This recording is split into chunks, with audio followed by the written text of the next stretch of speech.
Welcome to a very special Children's Day episode of Life is a Story We Tell Ourselves. I'm Anna Murphy. The introductory theme song you just heard was played by my two nephews, 14-year-old Eldridge and 10-year-old Teigan, in honor of Children's Day.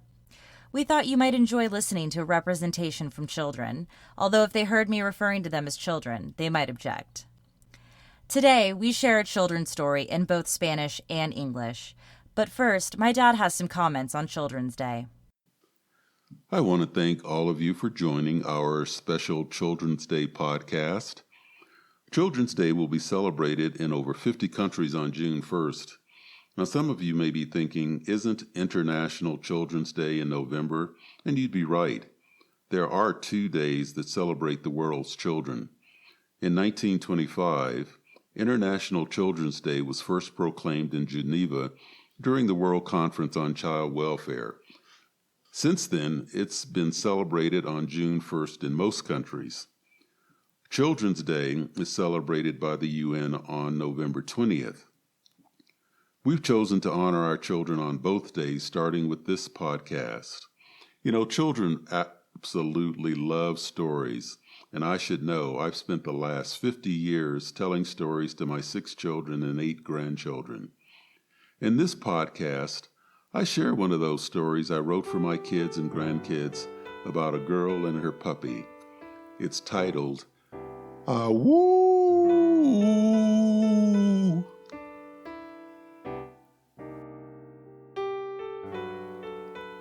Early Christmas morning, before the sun came up, 9-year-old Jenna bounded down the stairs in her new bright pink princess pajamas. She missed the last step, fell to the floor, and rolled into the big room with the towering Christmas tree. She jumped up and scurried only to fall again under the tree.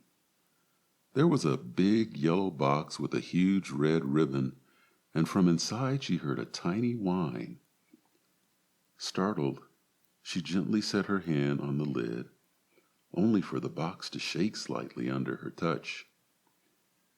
With wide eyes, she lifted the lid off the box, and out popped a white shaggy puppy with big black eyes, a pink nose, and one black paw. It pounced on Jenna and licked her face. He had a big round button on his green collar that said, Toby. Jenna hugged Toby so tight he squirmed away.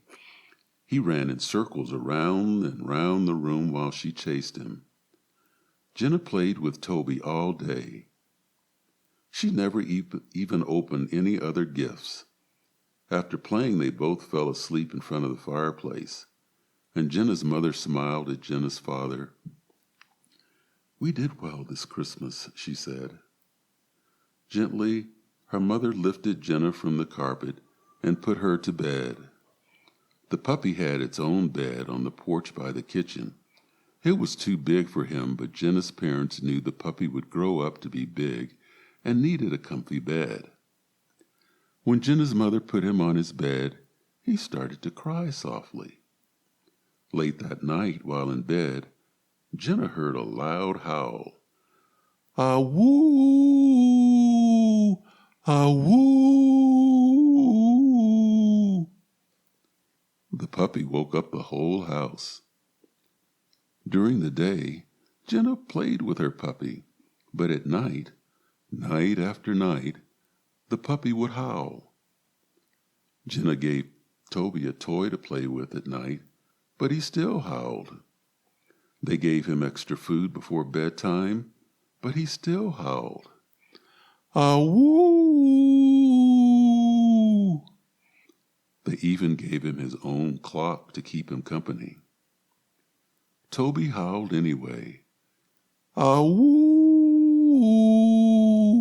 Ah-woo! Ah-woo! The neighbors began to complain. They could not sleep with all that howling. One night, a policeman came and gave Jenna's father a ticket for disturbing the peace. No matter how they tried, Jenna and her parents could not make Toby stop howling. Finally, Jenna's mother told her the puppy would have to go. Jenna cried and cried. She loved her puppy. She could not let her puppy go. She would run away with Toby. She could hop a boxcar train like the homeless men she had seen on TV. She and Toby would be together forever. Jenna cried in her bed, I love you, Toby. Toby howled louder than ever. Ah-woo!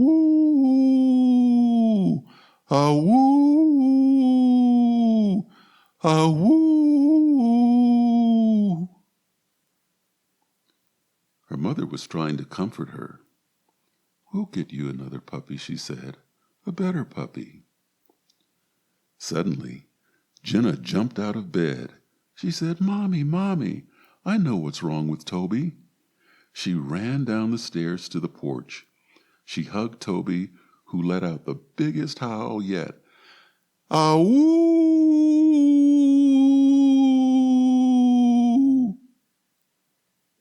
Jenna said, I love you too, Toby. I love you, Toby. I love you. Toby stopped howling, and his tail began to wag. He licked Jenna's face. When Jenna's mother finally caught up with her, she said, Jenna, what are you doing? It's all right, Mommy. Toby just wanted me to tell him that I love him. He won't howl anymore. Jenna's mother shook her head. I'm not so sure. We'll see. Jenna kissed Toby on his pink nose, and every night Jenna would tell Toby she loved him, and he never howled again. Toby and Jenna became best buddies for a very, very long time.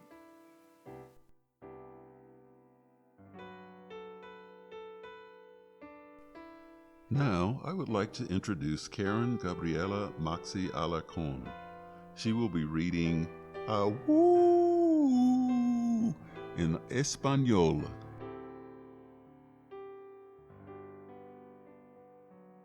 Un cuento sobre una niña y su perro, por Donald Murphy, ilustrado por Mariana Peeler. Temprano en la mañana de Navidad, antes de que el sol saliera, Jenna, de 9 años, bajó las gradas en su nueva reluciente pijama rosada de princesa.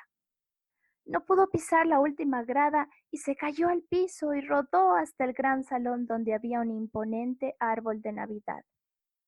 Saltó y correteó solo para caer de nuevo debajo del árbol. Había una caja amarilla grande con un lazo gigante rojo, y desde adentro ella escuchó un pequeño gemido. Sorprendida, gentilmente puso su mano en la tapa de la caja y ésta se sacudió un poco cuando ella la tocó. Con los ojos bien abiertos, levantó la tapa de la caja y apareció un cachorrito blanco y peludo con ojos grandes negros, una nariz rosada y una pata negra. Saltó encima de Jenna y lamió su cara. Él tenía un collar verde con un botón redondo que decía Toby. Jenna abrazó a Toby tan fuerte que él se escabulló. Él corrió en círculos alrededor del cuarto mientras ella lo perseguía. Jenna jugó con Toby todo el día. Ella ni siquiera abrió ningún otro regalo. Después de jugar, los dos se quedaron dormidos, frente a la chimenea. La mamá de Jenna sonrió al padre de Jenna. Lo hicimos bien esta Navidad, dijo ella. Gentilmente, la madre levantó a Jenna de la alfombra y la puso en la cama. El cachorrito tenía su propia cama en el porche, junto a la cocina. Era muy grande para él, pero los padres de Jenna sabían que el cachorrito crecería y se haría grande y necesitaba una cama cómoda. Cuando la madre de Jenna lo puso en la cama, él empezó a llorar suavemente. Más tarde, esa noche, mientras estaba en la cama, Jenna escuchó un fuerte aullido.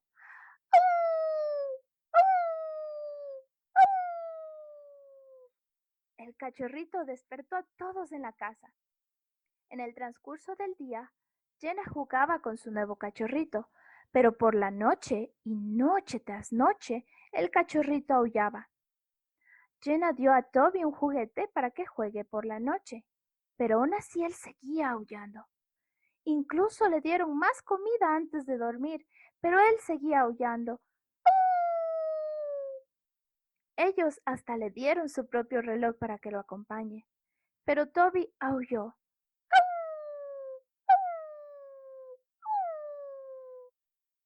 Los vecinos empezaron a quejarse. No podían dormir con todos los aullidos. Una noche, un policía vino y le dio al padre de Jenna una citación por disturbar la paz.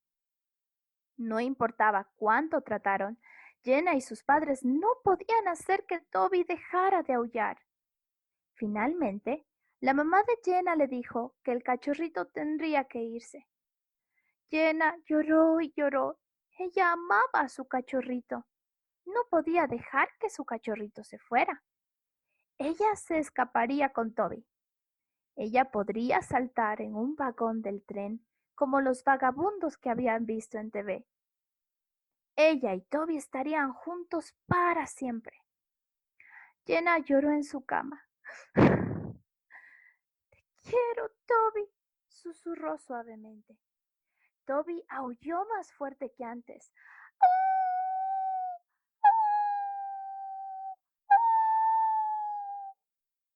Su madre estaba tratando de tranquilizarla. Te conseguiremos otro cachorrito, le dijo, uno mejor. De repente, Jenna saltó de la cama. Ella dijo, Mami, mami, ya sé lo que le pasa a Toby. Ella corrió hacia el porche, abrazó a Toby, quien aulló como nunca fuertemente. Jenna dijo, te quiero, Toby. Yo también te quiero. Toby dejó de aullar y empezó a mover su colita y lamió la cara de Jenna. La mamá de Jenna finalmente la alcanzó.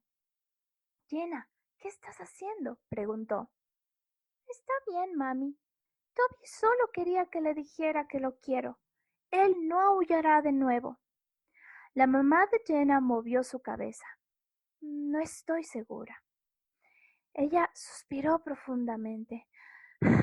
Ya lo veremos. Cada noche, Jenna le decía a Toby que lo quería y él nunca más volvió a aullar. Toby y Jenna se hicieron los mejores amigos por mucho tiempo.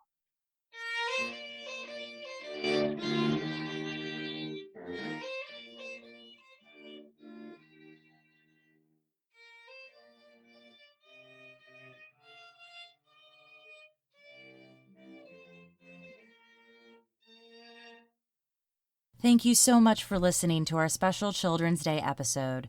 Don't forget to subscribe to the podcast, Life is a Story We Tell Ourselves, and make sure you share with your family and friends. You can also find us on the web at lifeisastorypodcast.com. Most children are full of a million questions. Where do stars come from? Why is water wet? How come the moon is following us? Next week, my father shares the story of how his father seemed to know the answer to all of the deep questions of the universe. From our family to yours, stay safe, share happiness, and remember, the important thing is not to stop questioning. Curiosity has its own reason for existing.